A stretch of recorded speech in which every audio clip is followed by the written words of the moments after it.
تو یہ قرآن ہدایت کا سرچشمہ ہے، روشنیوں کا منبع ہے۔ اس کا ایک ایک حرف، ایک ایک لفظ صداقتوں پہ مشتمل ہے۔ دنیا کی کوئی کتاب ایسی نہیں جس کے بارے میں یہ دعویٰ کیا جا سکے کہ اس میں غلطی کا امکان نہیں۔ بڑے سے بڑا مصنف بھی کتاب لکھتا ہے تو اس کی ابتدائیے میں یا اس کے آخر میں یہ بات ضرور لکھتا ہے کہ میری کتاب میں کسی طرح کی کوئی غلطی پائیں تو مجھے مطلع کر دیں تاکہ آئندہ اس کی اصلاح کی جا سکے۔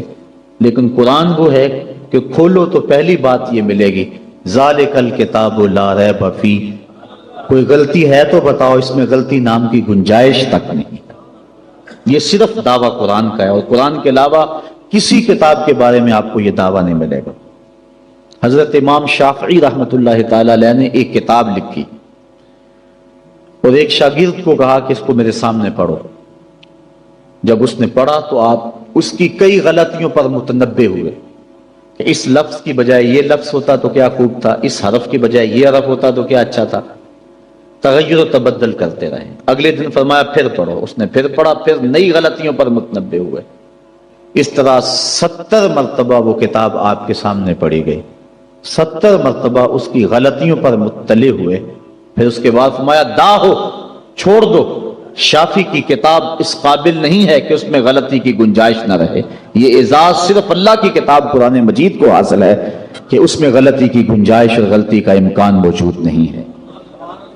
یہ صرف کتاب اللہ ہے قرآن مجید کہ جس میں غلطی کا امکان تک نہیں ہے۔ اور دنیا کے بڑے بڑے دانشور، دنیا کے بڑے بڑے ادیب، شاعر، ان کو بطور تحدی یہ کہا گیا اگر اس کتاب میں تم شک پاتے ہو جو ہم نے اپنے بندہ خاص پہ نازل کی تو اس کی مثل ایک صورت ہی لا کے دکھاؤ۔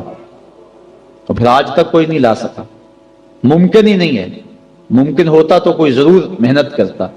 الاتقان فی علوم القرآن کے اندر امام سیوطی لکھتے ہیں اگر قرآن کی مثل لایا جانا ممکن ہوتا تو بدر اور احد کی لڑائیاں نہ ہوتی۔ سیدھی سی بات تھی کہ قرآن کی مثل لے آتے، لیکن قرآن کی مثل ممکن ہی نہیں۔ اگر کوئی نظم جوڑنے کی کوشش بھی کرے تو وہ بے تکے لفظ ہوں گے۔ قرآن کی معنویت اور قرآن کی عظمت کو کوئی چھو بھی نہیں سکتا۔ جس طرح کہ پچھلے دنوں کے اندر ڈاکٹر شروش نے الفرقان الحق کے نام سے 7 سال کی محنت سے ایک کتاب تیار کر کے دعویٰ کیا کہ میں نے قرآن کے مقابلے میں یہ کتاب لوگوں کو پیش کی ہے۔ یہودی لابی اس کتاب کے فروغ کے لیے کروڑوں ڈالر صرف کر رہی ہے۔ انٹرنیٹ پہ وہ کتاب آپ کو دستیاب ہوگی۔ میں نے بھی اس کی پہلی سورت جس کا نام اسے رکھا ہے سورۃ البسم اللہ، اس کو دیکھا ہے تو مجھے متنبی یاد آ گیا۔ متنبی نے بھی کسی دور میں کوشش کی تھی قرآن کا مقابلہ کرنے کی، اور قرآن مجید کی ایک بڑی معروف سورت ہے القاریہ مل قاریہ وما ادراک مل قاریہ، کھڑکھڑانے والی، کانوں کے پردوں کو چیر دینے والی وہ گونج اور وہ گرج اور وہ آواز، انسان سراپا حیرت ہے۔ پھر کہا مل قاریہ، وہ کڑک کیا ہے؟ انسان پھر بھی سر جھکائے ہوئے، سمجھ، ہوش، خرد، فہم و ادراک سے بالا ہے۔ پھر کہا وما ادراک مل قاریہ، اپنے علم پہ ناز کرنے والے انسان تجھے کیا پتا کہ وہ قاریہ کیا ہے۔ یہ ہے قرآن کا اسلوب۔ اب متنبی نے بھی کوشش کی، اب وہ کہتا ہے الفیل مل فیل وما ادراک مل فیل، اور کہتا ہے میں قرآن کا مقابل لے آیا۔ فیل عربی میں ہاتھی کو کہتے ہیں۔ اب القاریہ ایک چیز رکھی گئی، کھڑکھڑانے والی، کانوں کے پردے کو چیر دینے والی۔ اب نہ اس کو کسی نے سنا، نہ اس کو کوئی تصور دماغ میں لا سکتا ہے۔ انسان حیرت میں ڈوب گیا۔ پھر دوسرا سوال اس کے اوپر وارد ہوتا ہے مل قاریہ، حیرت ختم نہیں ہوتی۔ پھر کہا وما ادراک مل قاریہ، اور پھر بتایا اس دن انسان پتنگوں کی طرح زمین پہ بکھرے ہوئے پڑے ہوں گے، کوئی کسی کا کوئی پرسان حال نہیں ہوگا۔ اللہ تعالیٰ پورے قہر و جلال میں ہوگا، اور اللہ تعالیٰ پوچھے گا این المتکبرون، تکبر کرنے والے کہاں ہیں؟ تو اس وقت کوئی سر نہیں اٹھا سکے گا۔ پھر اللہ فرمائے گا این الملوک، بادشاہ کہاں ہیں؟ تو کوئی سر نہیں اٹھائے گا۔ پھر کہے گا انا المالک، میں بادشاہ ہوں، تکبر مجھے زیبا ہے۔ تو وہ اس دن کا نقشہ کھینچا گیا ہے۔ تو القاریہ مل قاریہ وما ادراک مل قاریہ، یہ سوال در سوال ہوتا چلا جا رہا ہے۔ اب ذرا متنبی کی بے تکی بات دیکھیے۔ الفیل، فیل عربی میں ہاتھی کو کہتے ہیں۔ جب کہہ دیا الفیل بات ختم ہوگی. پھر کہتا ہے مل فیل، ہاتھی کیا ہے. فیل کہنے سے بات سمجھ میں آ گئی کہ ہاتھی ہے. پھر کہتا ہے مل فیل، سوال بنتا ہی نہیں. لیکن پھر اس کے بعد کہتا ہے وما ادراک مل فیل، تم کیا جانو کہ ہاتھی کیا ہے. بچہ جانتا ہے کہ ہاتھی کیا ہے. لفظ تو جوڑنے بیٹھ گیا لیکن معنویت کہاں سے لائے. تو کہا قرآن کی مثل تم لانے کی استطاعت ہی نہیں رکھتے ہو.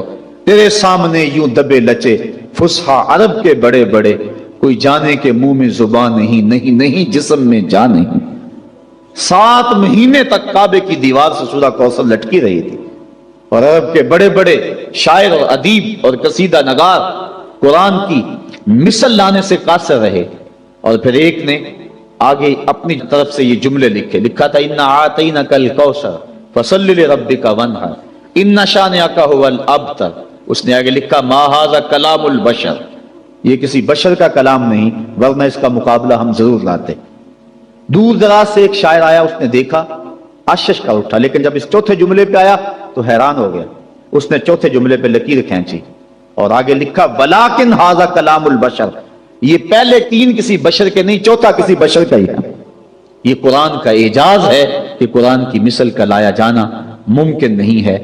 قرآن کی اخبار و اخبار غیبیہ، قرآن نے جو کہا اس کی صداقتیں حرف بحرف ثابت ہو رہی. بلکہ اس دور میں اللہ تعالیٰ نے قرآن مجید میں ارشاد فرمایا تحویل قبلہ کے متعلق سیقول السفہاء من الناس ما ولاہم عن قبلتہم التی کانوا علیہا.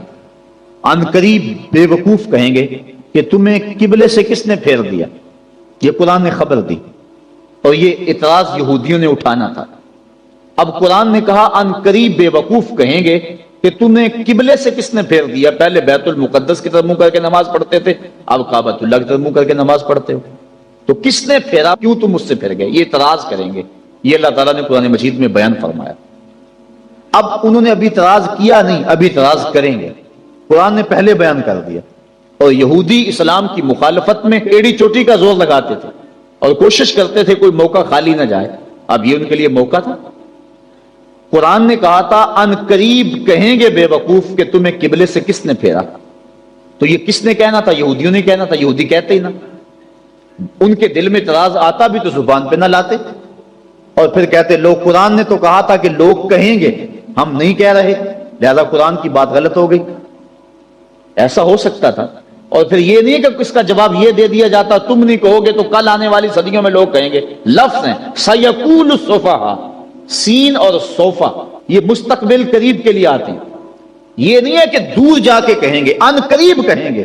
سیقولو ان قریب کہیں گے. تو وہ اگر نہ کہتے رک جاتے اور پھر کہتے یہ دیکھو قرآن نے کہا کہ ان قریب کہیں گے، اب کون کہہ رہا ہے، کہنا تو انہوں نے نہیں تھا، تو اپنی زبان کو روک لیتے.